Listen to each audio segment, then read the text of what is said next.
En ville, ils étaient 200 manifestants rassemblés ce matin pour dire non à un projet immobilier porté par la municipalité.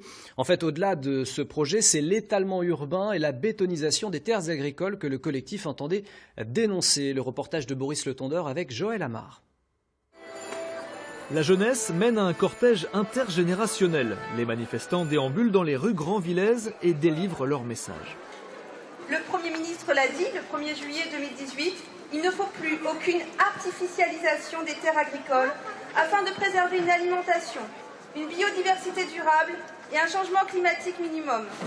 Dans une ambiance festive, le cortège s'arrête devant le siège de la communauté de communes pour interpeller les élus sur la construction de l'écoquartier de la Clémentière. Sur 15 ans, 750 logements sur une surface équivalente à 50 terrains de football.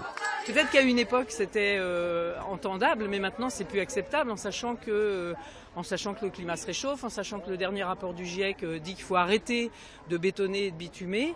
Voilà, donc là oui c'est trop, on est là pour dire que c'est trop. Le commissaire de l'enquête publique a d'ailleurs rendu un avis négatif. Les raisons ?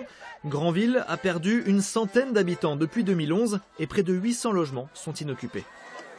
Réhabiliter des logements anciens, c'est beaucoup plus compliqué que de construire du neuf. Pour le neuf, il suffit d'ouvrir les portes aux promoteurs et c'est très facile pour l'élu. Alors que réhabiliter un îlot, par exemple, dans une ville, c'est compliqué, ça dure 10 ans. Et c'est pas électoralement intéressant.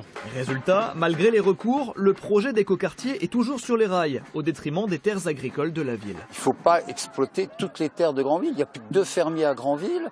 On va faire disparaître celui-ci pour construire du bâti, des maisons, faire des routes. Donc je ne vois pas l'intérêt de prendre 35 hectares. On pourra en prendre que 7 ou 8 ou 10 hectares maximum.